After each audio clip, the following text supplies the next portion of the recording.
Hello student, स्वागत है आप सभी का आपके अपने YouTube channel RC study zone पर। मैं हूं रामचंद्र चौहान।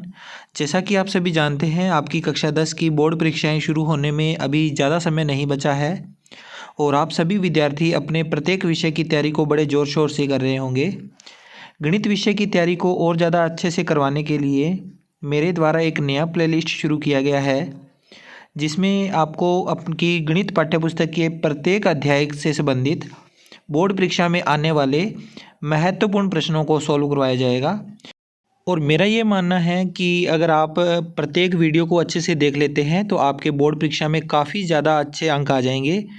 तो आप जितने भी वीडियो मैं इस प्लेलिस्ट में डालूँगा उन सभी वीडियो को एक बार अच्छे से ज़रूर देख लेना, ताकि अच्छे अंकों से आपकी परीक्षा में आप उत्तीर्ण हों। तो चलिए शुरू करते हैं इस वीडियो को। इस वीडियो के अंतर्गत हम कक्षा 10 का जो गणित विषय है उसके अध्याय 1 वास्तविक संख्याओं से संबंधित महत्वपूर्ण प्रश्नों को सॉल्व करेंगे। तो सबसे पहले हम ये जान लेते हैं कि बोर्ड परीक्षा में जो ब्लूप्रिंट है उसके आधार पर कितने अंक इस चैप्टर में से आने वाले हैं। तो यहाँ पर टेबल में देखिए बच्चों, मैंने अलग अलग प्रकार के प्रश्नों को लिखा है और उनमें कितने प्रश्न आएंगे और प्रत्येक प्रश्न के कितने अंक होंगे और कुल कितने अंक बाहर होंगे। आइए इसे समझते हैं। देखिए, सबसे पहले मैंने लिखा है वस्तुनिष्ठ प्रश्न।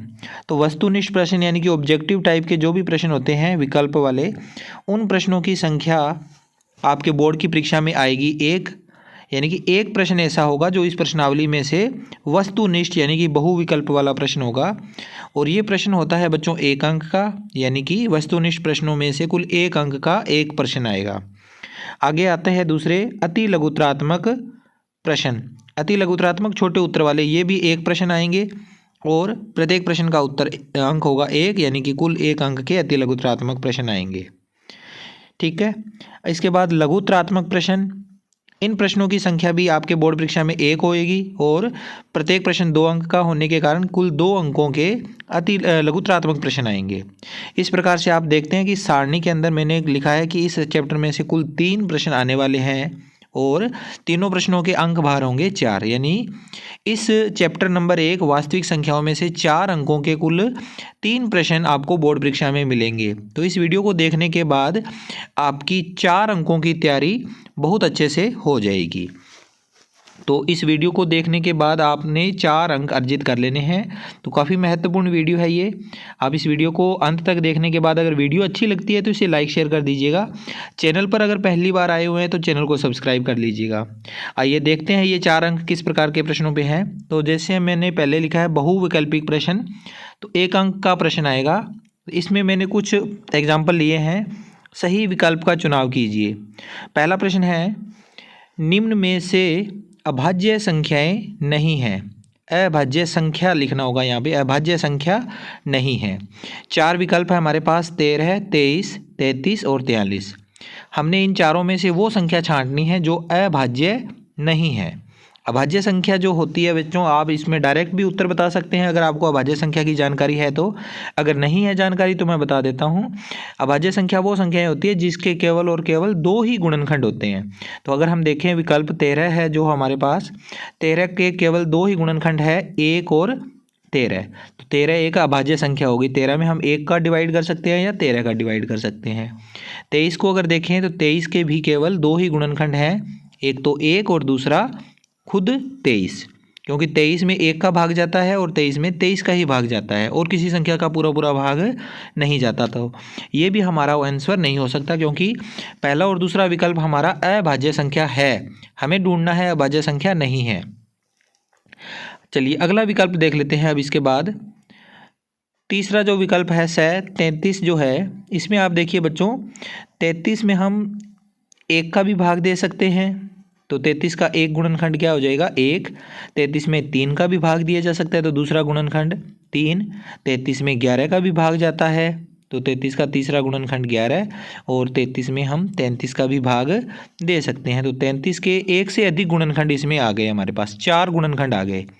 तो अभाज्य संख्या के तो केवल 2 ही गुणनखंड होते हैं, जबकि जिसके 2 से ज़्यादा गुणनखंड होंगे वो अभाज्य संख्या नहीं होती है, उसे हम भाज्य संख्या की कैटेगरी में काउंट करते हैं। तो इसमें हमारे पास 4 गुणनखंड होने के कारण यह अभाज्य संख्या नहीं है। स ऑप्शन हमारा सही हो गया। लेकिन फिर भी हम द ऑप्शन को एक बार देखें तो 43 के भी केवल 2 ही गुणनखंड है। 43 का 1 और 43 होते हैं, 2 ही संख्याओं से भाग कर सकते हैं 43 में। तो इसका स ऑप्शन आपने सही आंसर लिख देना है। ठीक है, आई होप आपको ये क्वेश्चन अच्छे से क्लियर हो गया होगा। अब इसके बाद दूसरा क्वेश्चन करते हैं। 117 के अभाज्य गुणनखंड होंगे। 117 के अभाज्य गुणनखंड हमने पता करने हैं। तो चारों विकल्पों में से देखिए, अभाज्य गुणनखंड वो अभाज्य संख्याएं होती है 2, 3, 5, 7 और इसी प्रकार से आगे संख्याएं होती है 11, 13, 17। ये संख्याएं अभाज्य संख्याएं होती है। इन संख्याओं के गुणा के रूप में जो लिखे जाते हैं उन्हें अभाज्य गुणनखंड कहते हैं। पहले ऑप्शन में 9 और 13 में से देखिए, 13 तो अभाज्य संख्या है जबकि 9 नहीं है, यानी कि अभाज्य गुणनखंड नहीं हुए। 117 गुणा 1 में देखिए 1 और 117 ये दोनों ही अभाज्य संख्याएं नहीं हैं। तो ब ऑप्शन भी हमारा सही ऑप्शन नहीं है। 117 अभाज्य संख्या नहीं होती है, इसलिए ये उत्तर भी नहीं होगा। तीसरा ऑप्शन है 3 × 3 × 13। तो यहाँ पर इनका अगर गुणा करेंगे 13 × 3 × 3 तो 117 आएगा। और ये तीनों ही अभाज्य संख्या है। 3 भी अभाज्य संख्या है, ये 3 भी अभाज्य संख्या ही होगी, और 13 है ये भी अभाज्य संख्या है। तो 3 × 3 × 13 यानी कि ऑप्शन स 117 के अभाज्य गुणनखंड हैं। तो ऑप्शन स हमारा सही आंसर होगा।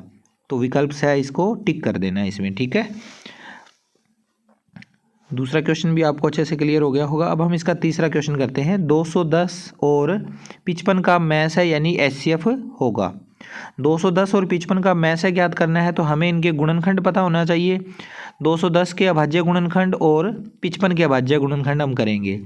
210 के अभाज्य गुणनखंड होते हैं 2 × 3 × 5 × 7 और 55 के अभाज्य गुणनखंड होंगे 5 × 11। ये हमने गुणनखंड निकाल लिए 210 और 55 के। अब हमें HCF ज्ञात करना है दोनों संख्याओं का। तो यानी कि मैं से ज्ञात करने के लिए इनमें से जो कॉमन होता है उसी के लिखा जाता है। देखिए 5 इसमें उभयनिष्ठ आ रहा है, तो अगर 5 के अलावा कोई और संख्या होती तो हम उसका गुणा करते, लेकिन अब हमारे पास अकेला एक ही संख्या 5 आ रही है कॉमन, तो इसका जो मैस है होगा वो 5 हो जाएगा, यानी ऑप्शन ब सही ऑप्शन होगा।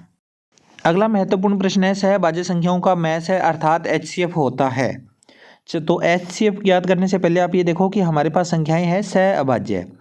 अपरिमेय संख्याओं को हम P/Q रूप में लिखते हैं। तो इससे संबंधित हमने कई प्रश्न किए होंगे चैप्टर के अंदर। अगर हम A/B को परिमेय संख्या मानते हैं तो हम इसमें ये एक कथन लिखते हैं कि A और B सहअभाज्य होने चाहिए। A और B सहअभाज्य होने का मतलब क्या होता है कि अगर हम A/B एक संख्या ले लें जो कि परिमेय संख्या है, तो A और B में कोई भी संख्या उभयनिष्ठ नहीं होनी चाहिए, यानी कि इनके कोई भी गुणनखंड नहीं होने चाहिए जो एक दूसरे के उभयनिष्ठ हों। उभयनिष्ठ नहीं हो यानी कि कॉमन न हो। तो कॉमन जब कोई संख्या नहीं होती तो उसका HCF भी क्या हो जाता है, एक कॉमन आ जाता है उसमें से। जब भी कोई संख्या में उभयनिष्ठ नहीं आता तो एक कॉमन आता है। जैसे कि 17/19 है, तो 17 और 19 में देखो 17 × 1 लिख सकते हैं और 19 × 1 लिख सकते हैं।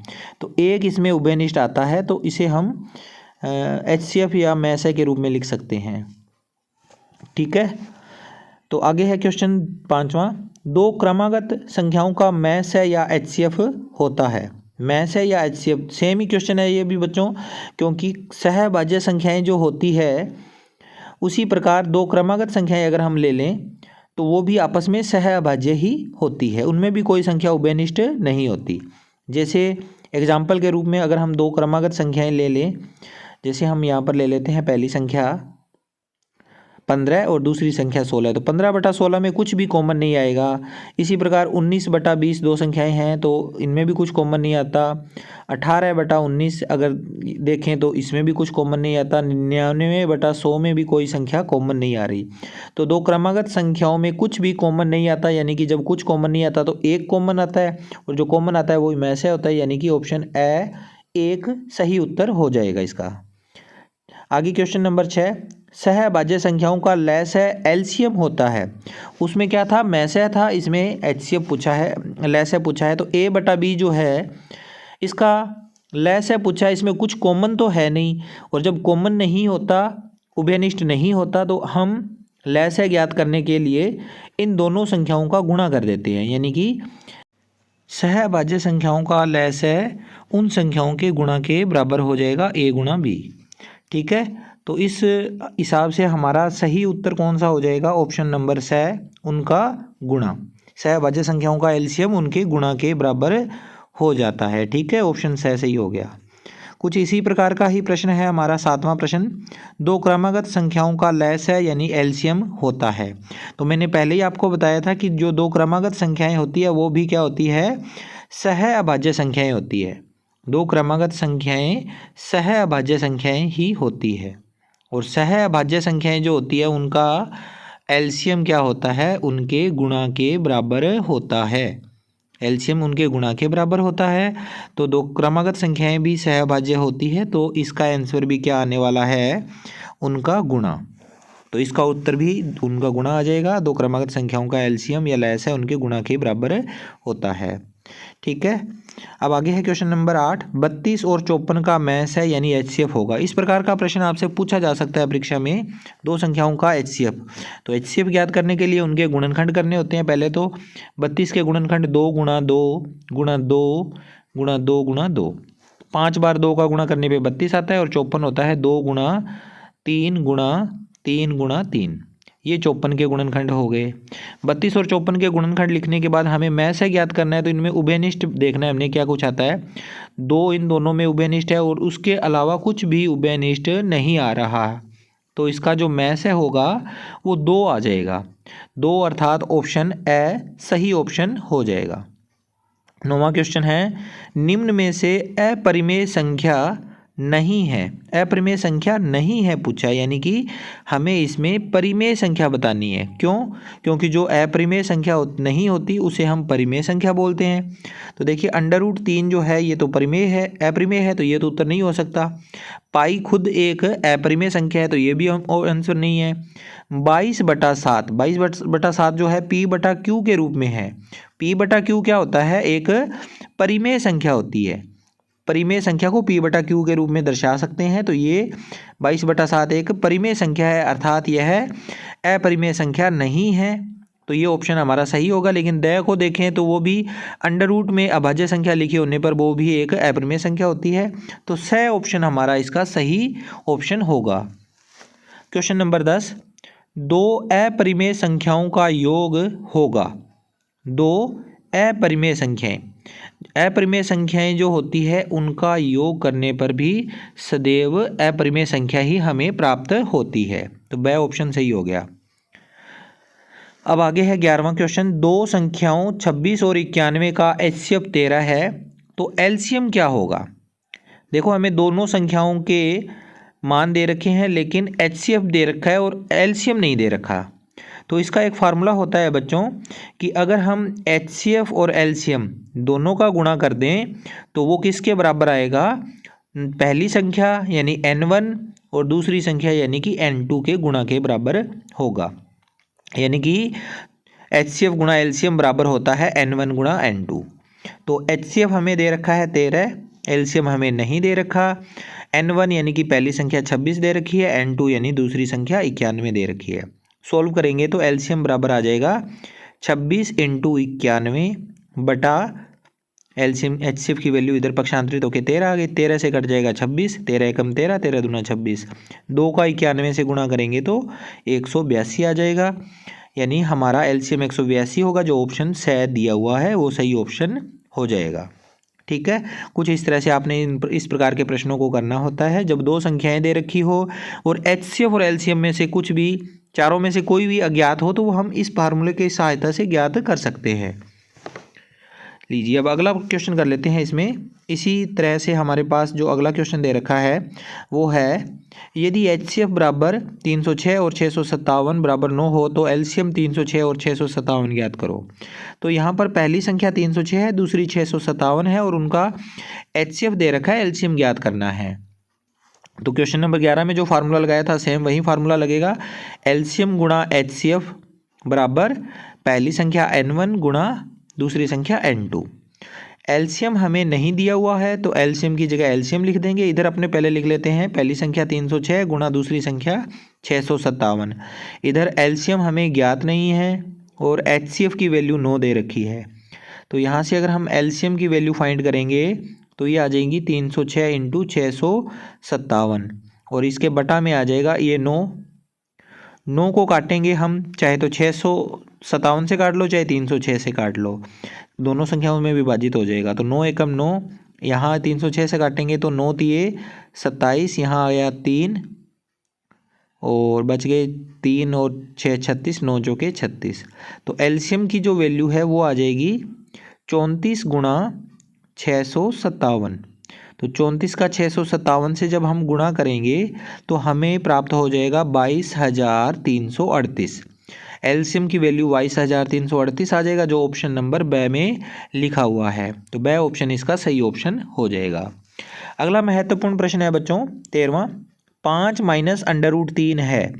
तो ये एक अपरिमेय संख्या है, एक परिमेय संख्या है, या दोनों ही हो सकती है, ज्ञात नहीं कर सकते। इस तरह के 4 ऑप्शन है।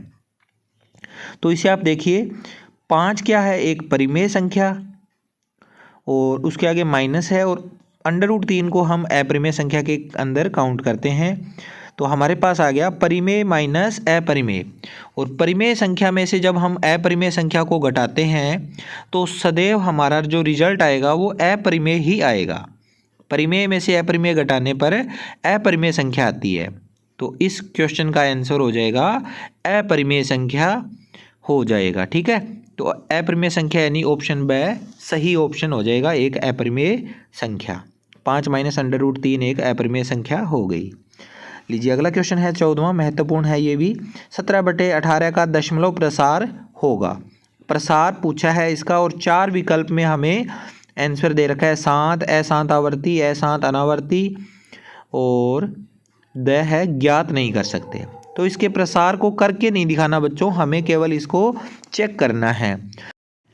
इसे चेक करने के लिए जो भी हमें संख्या दे रखी है भिन्न संख्या 17/18, उसके अंश और हर के हमें अभाज्य गुणनखंड करने हैं। तो 17 के तो गुणनखंड होते नहीं हैं और 18 के गुणनखंड होते हैं 2 गुणा 3 गुणा 3। अब कोई संख्या कटती है नहीं ऊपर वाली संख्या से नीचे वाली संख्या, तो हमें आगे देखना है कि हर जो है हमारे पास बटे में जो संख्या है वहाँ पर 2 या 5 के अलावा कोई संख्या अगर आ जाती है तो वह प्रसार क्या होता है, अशांत आवर्ती होता है। और 2 या 5 के अलावा कोई और संख्या न आए, यहाँ पर अगर 2 या 5 के अलावा कोई और संख्या न आए तो उसका जो प्रसार होगा वो शांत होगा। यानी इसका आंसर शांत या अशांत आवर्ती दोनों में से कोई एक उत्तर होगा।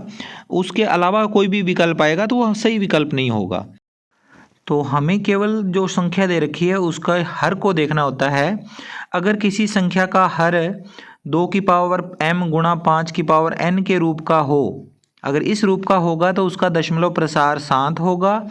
और अगर इस रूप का नहीं है, 2 की पावर m गुणा 5 की पावर n के रूप का नहीं है, तो वो क्या होगा, अशांत आवर्ती रूप में उसका प्रसार होगा, अशांत आवर्ती रूप में होगा। तो यहाँ पर देखिए 2 के अलावा 3 और 5 दिया हुआ है जो इस रूप का नहीं है, यानी कि अशांत आवर्ती इसका उत्तर हो जाएगा। यहाँ पर अशांत अनावर्ती तो कभी भी नहीं होगा, और द ऑप्शन जो ज्ञात नहीं कर सकते वो भी हमारा आंसर सही नहीं होगा जब भी बटे में उत्तर आ जाए।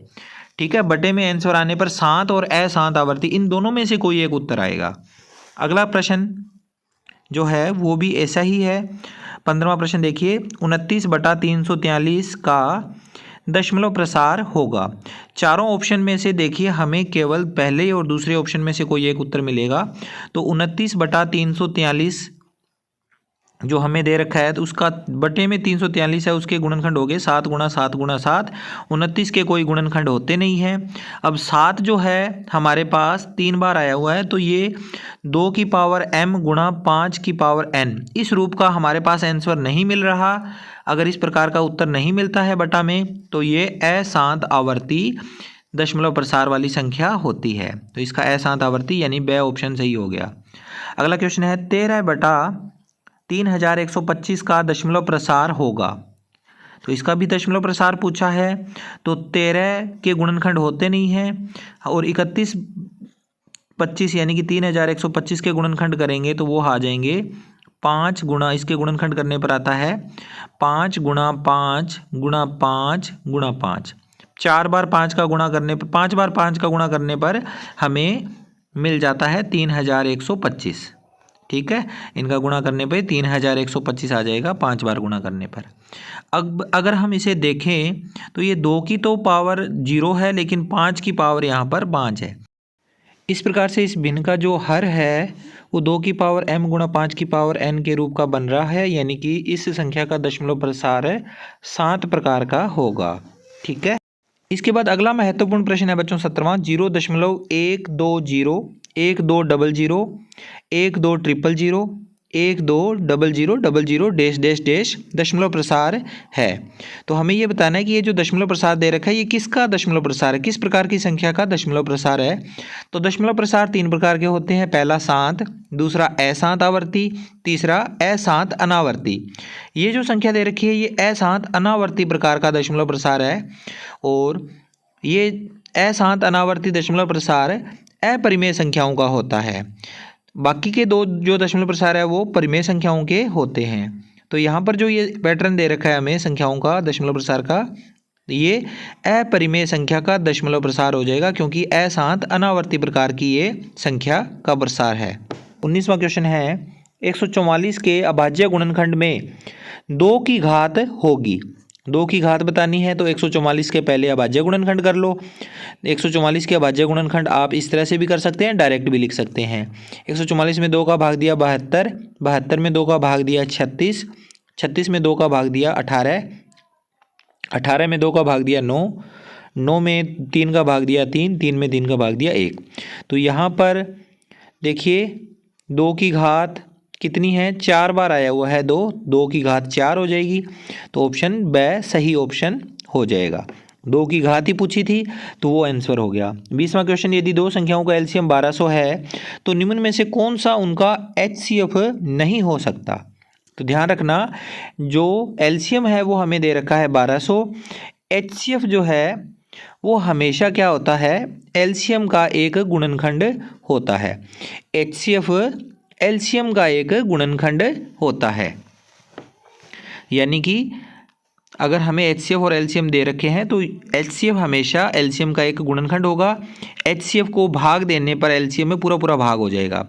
तो देखिए 200 का पूरा पूरा भाग चला जाता है 1200 में, ये तो एचसीएफ हो सकता है। 400 जो है उसका भी पूरा पूरा भाग चला जाता है, ये भी एचसीएफ हो सकता है। 600 का भी पूरा पूरा भाग चला जाता है, लेकिन 500 का 1200 में भाग नहीं जाता। तो ये 500 जो है ये एचसीएफ नहीं हो सकता, यानी स विकल्प हमारा सही विकल्प हो गया। आगे क्वेश्चन है 3.27 की बार है, क्या है ये, इसको देखिए। पहले बार वाली जो संख्या होती है उसमें जिसके ऊपर बार लगी होती है वो अंक बार बार रिपीट होते हैं। तो इस प्रकार की ये संख्या है 3.272727 डैश डैश डैश। तो इस प्रकार की संख्या को बोलते हैं अशांत आवर्ती, और अशांत आवर्ती संख्या जो होती है वो परिमेय संख्या का एक उदाहरण होती है। तो 4 ऑप्शन में से पहला ऑप्शन ही दे रखा है एक परिमेय संख्या, ये हमारा सही उत्तर हो जाएगा इसका। 22वां क्वेश्चन, यदि 2 संख्याओं का एचसीएफ और एलसीएम समान है तो वे संख्याएं होगी। एचसीएफ और एलसीएम एक जैसे दे दिए, समान दे दिए, तो इस स्थिति में आप ध्यान रखना बच्चों, जब दोनों संख्याओं के एलसीएम और एचसीएफ समान होंगे तो वो दोनों संख्याएं भी आपस में समान ही होगी, यानी ऑप्शन द समान इस क्वेश्चन का सही आंसर हो जाएगा। 23वां क्वेश्चन है, किसी पूर्णांक x के लिए हर समपूर्णांक किस रूप में होगा। कोई भी पूर्णांक अगर x होगा तो उसका जो समपूर्णांक है उसकी फॉर्म बतानी है हमने, इनमें चारों में से कौन सी होगी। देखो x तो कोई भी एक पूर्णांक है, और पूर्णांक जो होते हैं वो सम भी होते हैं और विषम पूर्णांक भी हो सकते हैं। तो ये उत्तर तो इसका सही नहीं हो सकता। दूसरा ऑप्शन है ब x+1।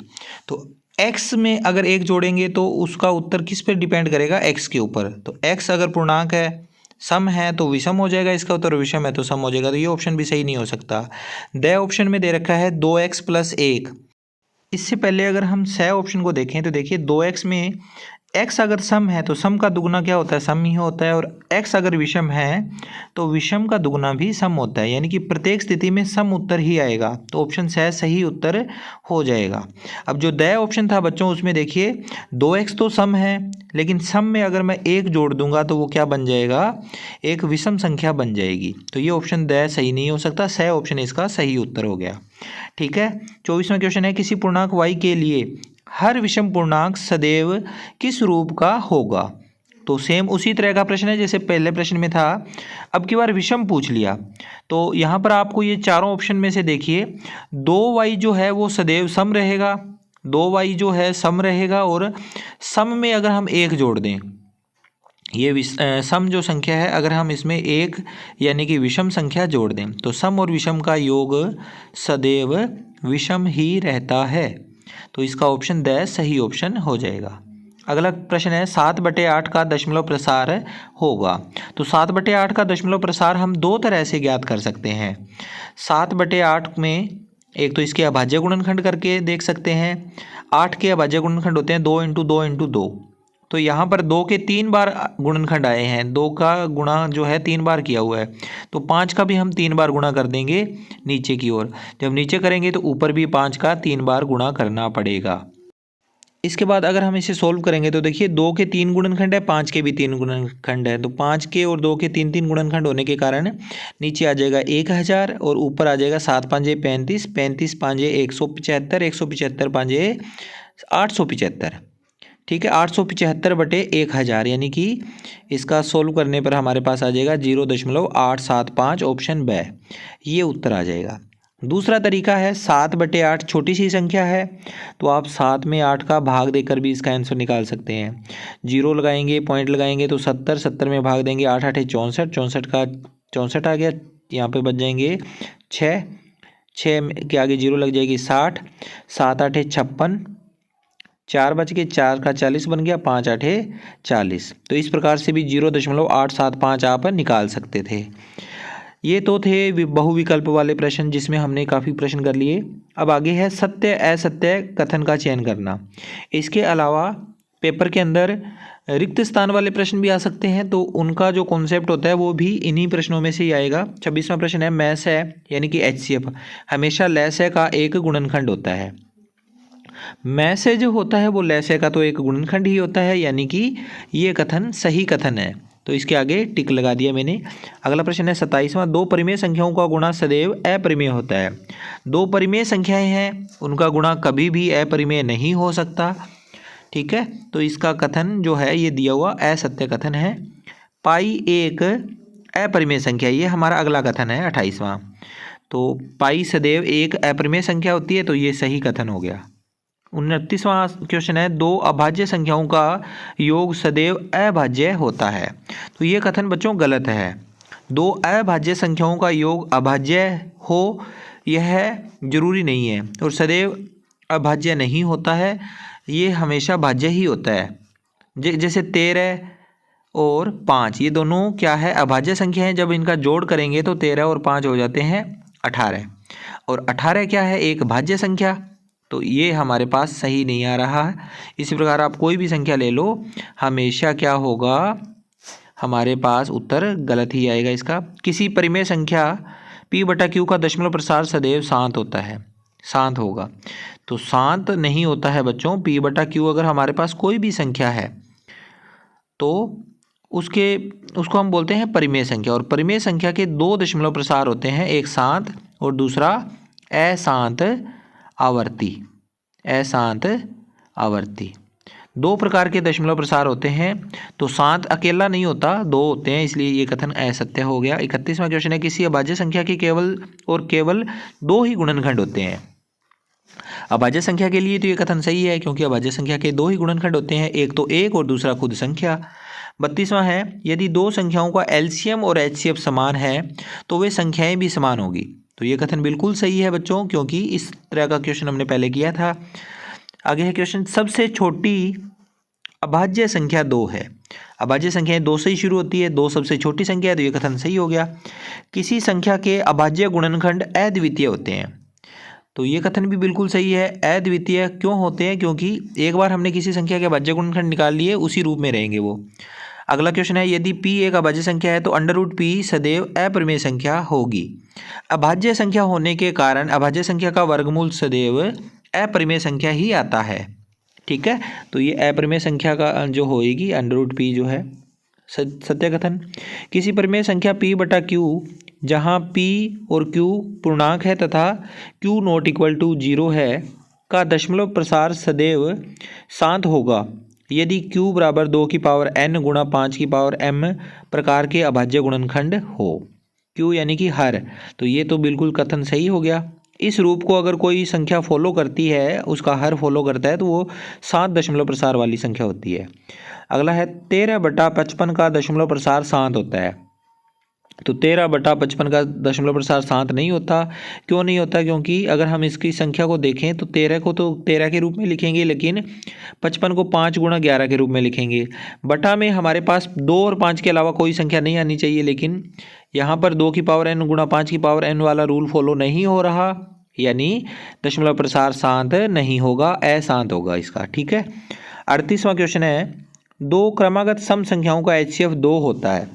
2 क्रमागत सम संख्याएं, देखिए जैसे 2 क्रमागत संख्याएं 14 और 16 है, ये 2 क्रमागत है और सम भी है। इसी प्रकार 18 और 20 है, ये क्रमागत 2 संख्याएं हैं जो सम है। इसी प्रकार और भी संख्याएं हो सकती है, 22 और 24 हो सकता है।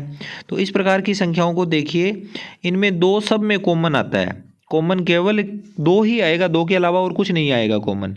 क्रमागत 2 संख्याओं में 2 ही कॉमन आता है, तो इसका HCF 2 ही होगा। ठीक है, आगे क्वेश्चन करते हैं। 39वां, किसी अपरिमेय संख्या का दशमलव प्रसार अशांत आवर्ती होता है। अपरिमेय संख्या है तो उसका दशमलव प्रसार अशांत अनावर्ती होता है। यहाँ पर लिखा हुआ है अशांत आवर्ती, जबकि दशमलव प्रसार अशांत अनावर्ती होता है। तो ये हमारा कथन है, गलत कथन हो गया, क्रॉस लगा दो इसके आगे। अगला क्वेश्चन है 40वां, 6 की पावर n प्रकार की संख्याओं का इकाई अंक 0 हो सकता है जहां n एक प्राकृत संख्या है। प्राकृत संख्या है तो 6 की पावर 1 निकाल के देखते हैं तो 6 आता है, 6 की पावर 2 निकाल लें तो 36 आता है, जिसका इकाई अंक 6 है। 6 की पावर 3 होता है 216, इसका भी इकाई अंक 6 होता है। और अगर हम 6 की पावर 4 ज्ञात करें तो इसका उत्तर आता है 1296, इसका इकाई अंक भी 6 है। तो आप देखो प्रत्येक बार हमारे पास इकाई अंक कितना आया है, हर बार 6 ही आया है। तो इकाई अंक 0 तो नहीं हो सकता, इकाई अंक 6 ही होगा, तो ये कथन भी असत्य हो गया है। तो ये कुछ क्वेश्चन थे सत्य असत्य पर आधारित। अब आगे के प्रकार के जो क्वेश्चन है वो है अति लघुत्तरात्मक प्रश्न, प्रत्येक प्रश्न 2 अंक का।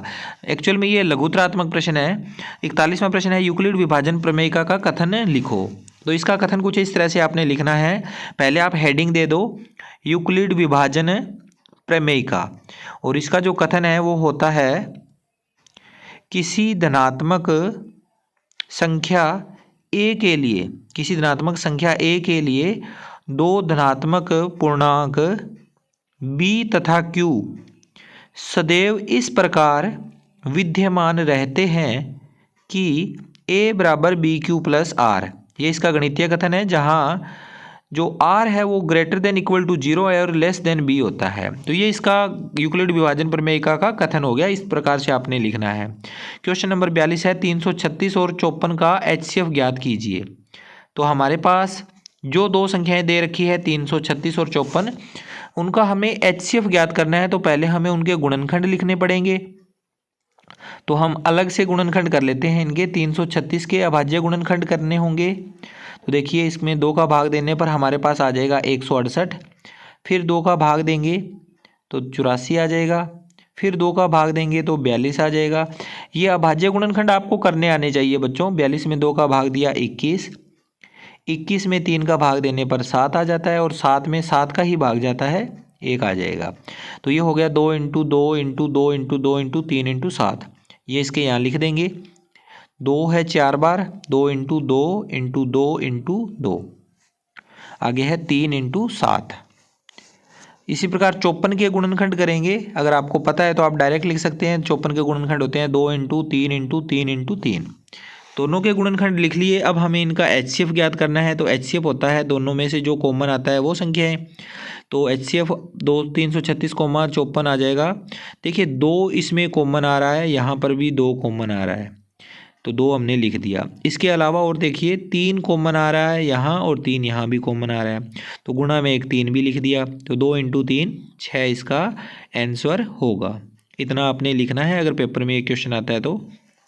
अगला 43वां क्वेश्चन है, दो संख्याओं का HCF 16 है तथा गुणनफल 3072 है, तो उनका LCM ज्ञात कीजिए। HCF दे रखा है और गुणा दे रखा है, तो देखो इसे हल कैसे करना है। हम जानते हैं, क्या जानते हैं हम, अगर हमें HCF दे रखा है और दोनों संख्याओं का गुणा दे रखा है तो हम LCM ज्ञात कर सकते हैं। कैसे कि HCF गुणा LCM बराबर होता है दोनों संख्याओं का गुणा। अगर संख्याएं दे रखी होती तो हम ऐसे यहाँ लिख देते पहली संख्या गुणा दूसरी संख्या। अब यहाँ पर गुणा दे रखा है तो हम बराबर में लिखेंगे दोनों संख्याओं का गुणा या गुणनफल। HCF हमें दे रखा है 16 और गुणा में LCM हमें नहीं दे रखा, कोई बात नहीं है, ज्ञात हो जाएगा। दोनों संख्याओं का गुणनफल हमें दे रखा है 3072, तो LCM आ जाएगा 3072 बटा 16। 16 से डिवाइड कर देंगे तो LCM हमें ज्ञात हो जाएगा। देखिए कैसे होएगा, LCM बराबर 16 का भाग देंगे, 16 एकम 16, 14 बचे, 14 और 7 147, 16 नी में 144 होते हैं, 3 बच गए, 3 और 2 32, 16 दूना 32, तो LCM आ गया 192। अगर आपको डायरेक्ट काटना नहीं आता तो आप भाग करके भी इसका उत्तर निकाल सकते हैं। अगला क्वेश्चन करते हैं। अब 44वां क्वेश्चन है, 90 और 144 का LCM ज्ञात कीजिए। अब की बार LCM पूछा है तो हमें इन दोनों के गुणनखंड तो करने ही पड़ेंगे। 90 और 144 के, 90 के गुणनखंड और 144 के गुणनखंड। 90 के गुणनखंड होते हैं 2 × 3 × 3 × 5, और 144 के गुणनखंड होते हैं 2 × 2 × 2 × 2 × 3 × 3। ये 144 के गुणनखंड हो गए। जब LCM पूछा जाता है तो हमें केवल कॉमन नहीं देखना, हमें अधिकतम घात वाला पद देखना है। LCM 90 और 144 का देखो 2 कितनी बार है, यहाँ पर 2 तो एक बार है, लेकिन यहाँ 1 2 3 4, तो हमने ज़्यादा वाले पद लिखने हैं। ज़्यादा कितनी बार है, 4 बार, 2 को 4 बार लिखना पड़ेगा। अब आगे देखिए 3 3 1 2 बार है, यहाँ 1 2 बार है, तो 2 बार ही हम लिख सकते हैं।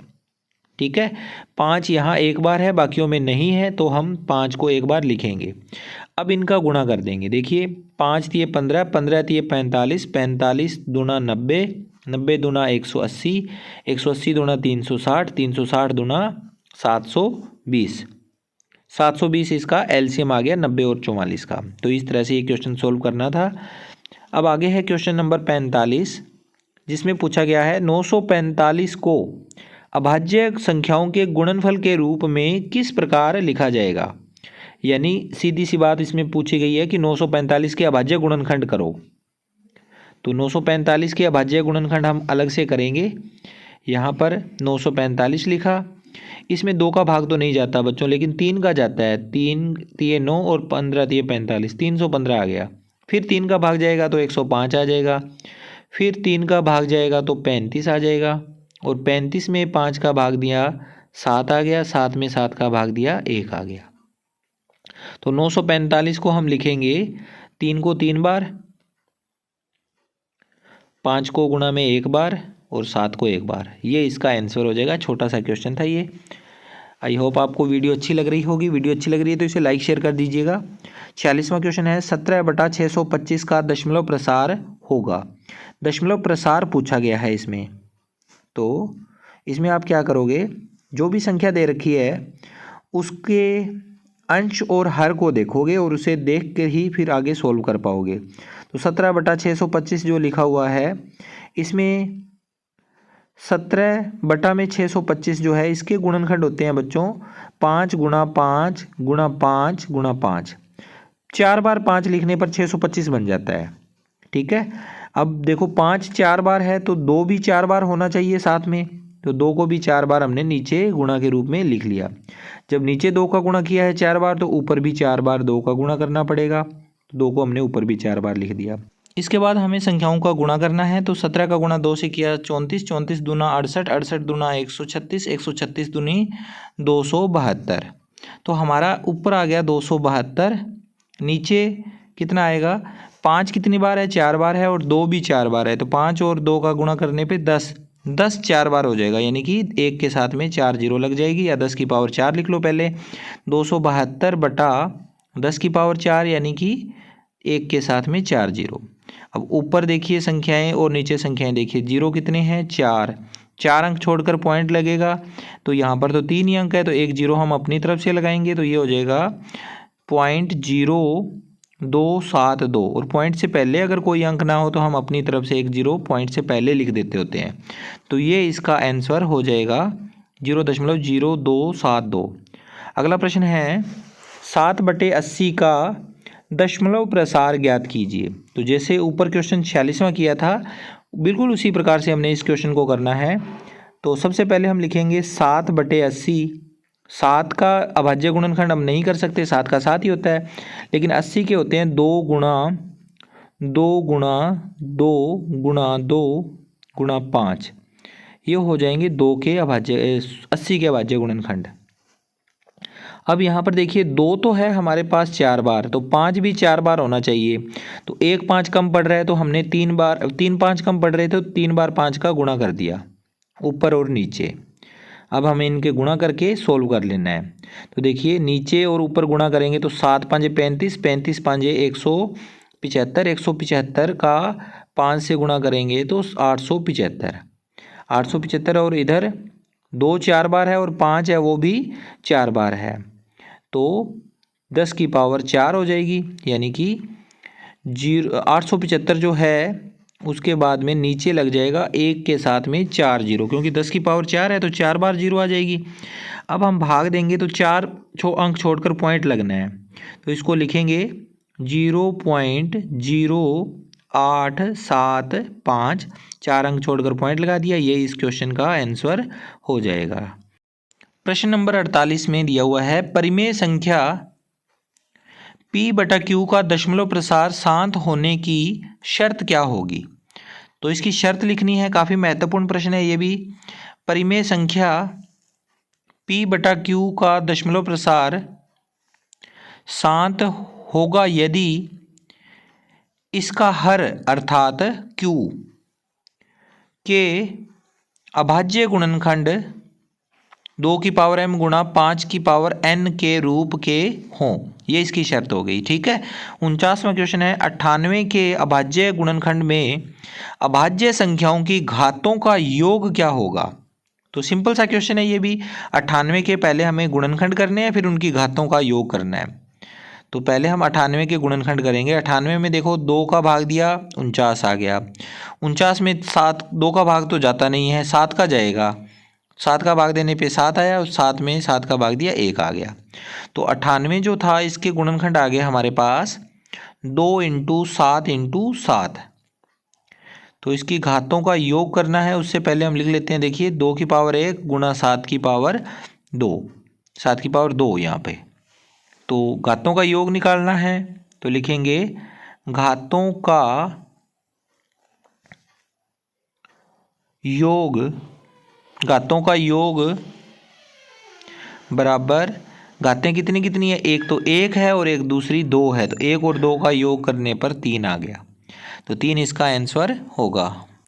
इसके बाद अगला क्वेश्चन है बच्चों 50वां 15/2 की पावर 6 गुणा 5 की पावर 2 का दशमलव प्रसार लिखिए। इस तरह का प्रश्न भी अक्सर एग्जाम में पूछे जा सकते हैं। तो हल होगा इसका बच्चों, देखिए पहले हमें दे रखा है 15 और बटा में दे रखा है इसके 2 की पावर 6 गुणा 5 की पावर 2। तो इसमें हमें क्या करना होगा, दशमलव प्रसार इसका ज्ञात करना है।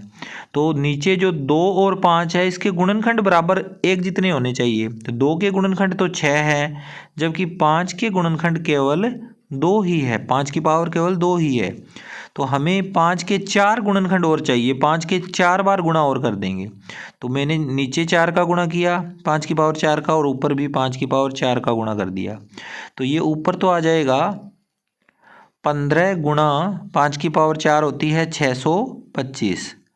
नीचे तो ऊपर तो ये आ जाएगा 15 गुणा 625 और बटा में क्या आ जाएगा 2 की पावर 6 है और 5 की पावर भी 6 है, तो 10 की पावर 6 बन जाएगा। 10 की पावर 6, इस 6 को थोड़ा ऊपर लिख देते हैं, यहाँ ना लिख कर, यहाँ गुणा में लग रहा है ऐसे, तो ऊपर पावर के रूप में हमने लिख दिया। ठीक है, अब 15 का 625 से मल्टीप्लाई करेंगे तो 15 5 75, 5 3 7 बचे 15 दूना 30 और 7 37, 3 बचे 15 6 के 90 और 3 93, तो 9375 आ गया। और बटा में 10 की पावर 6 का मतलब 1 के साथ में 6 जीरो लगा दो, तो यहाँ हमने 6 जीरो लगा देनी है। तो इसे सोल्व करेंगे तो 6 जीरो होने के बाद में ऊपर भी 6 अंक बाद में पॉइंट लगेगा, तो पॉइंट में 0 पॉइंट आ जाएगा, 0 0 9 3 7 5। पॉइंट के बाद में 6 अंक करने के लिए हमने 2 अलग से अंक 0 लगा दिए। ठीक है, ये इसका उत्तर हो गया। तो ये था बच्चों आज का वीडियो, जिसमें हमने चैप्टर नंबर 1 में से जो परीक्षा में आने वाले महत्वपूर्ण प्रश्नों के बारे में जाना और समझा। आई होप आपको वीडियो अच्छी लगी होगी। वीडियो अच्छी लगी है तो इसे लाइक शेयर कर दीजिएगा। मिलते हैं आपसे अगले चैप्टर के साथ।